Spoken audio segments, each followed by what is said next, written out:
think of the word life, the first thing that comes to my mind is a campfire.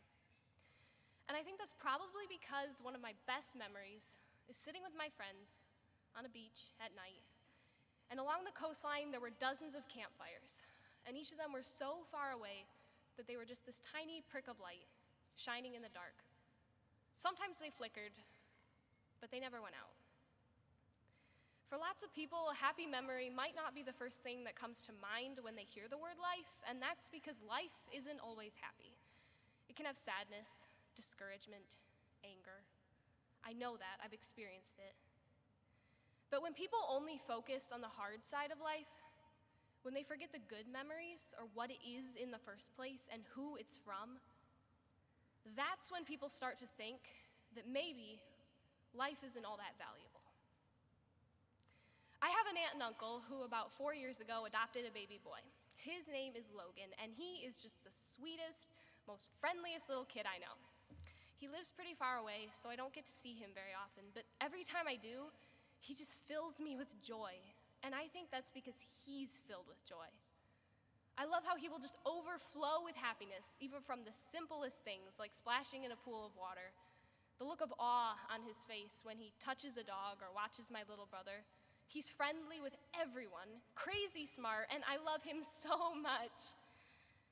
And when I think about Logan, I wonder how on earth anyone can think that someone so innocent, someone who is such a gift, doesn't deserve to live. There are currently about 2 million couples in the United States waiting to adopt a child. 2 million couples waiting to bring someone like Logan into their families. But it can take years to adopt. It did for my aunt and uncle. Why? Because people don't even realize that there are families out there who would love to welcome all of these precious little kids into their lives. Henry David Thoreau said in his essay on civil disobedience, "After the first blush of sin comes its indifference, and from immoral it becomes, as it were, unmoral, and not quite unnecessary to that life which we have made." When I read this, I immediately thought of abortion because killing in any form used to be regarded as the worst kind of sin, and now millions of people think that abortion is a necessity, that it is supposedly helping women, that to outlaw it would be catastrophic. But what would be catastrophic about saving millions of children's lives, about sparing women the pain of forever knowing that their child is gone, and all because they were deceived into believing something that just isn't true? It's sad to see how far our society has fallen.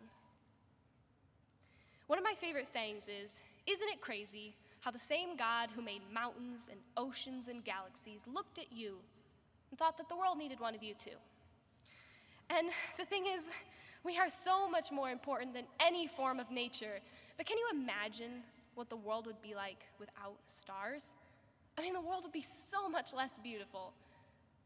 But I think that the saddest thing about that is, if the world had never had stars, we wouldn't even know what we were missing. Because we would never have known in the first place what the sky would look like, sprinkled with little glowing dots. To us, the night sky would just be a sheet of black. That is exactly what is happening with abortion. God thought that the world needed these children. He made them especially, and each one would have been unique, but they're being killed. And now we will never even know what we missed.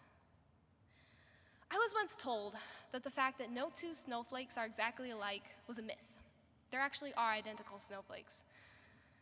That was disappointing, but the thing is, no two people are alike. That is not a myth. Each person is different, and not just by looks, but personality and character.